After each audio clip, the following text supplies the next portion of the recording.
คนบ่มีเมียที่นี่ไม่ทำสู้คือคนตัวดีลูกคนเตะคนทำยอมโอ้ยลูกคนถึงกระพอง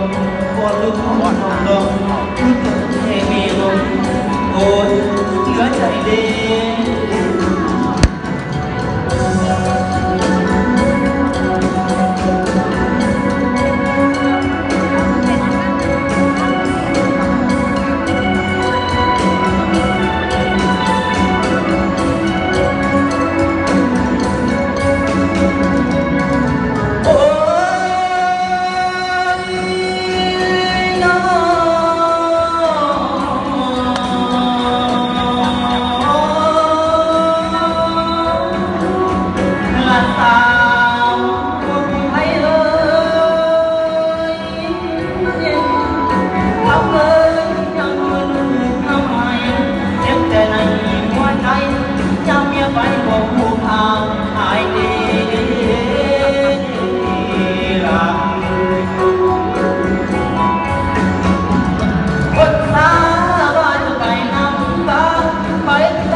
พวกหมู่เฮาชาวบ้านแพ้เอ้ยที่พ่อก็คงมีเกียรติข้ามอาการงานน้อยใหญ่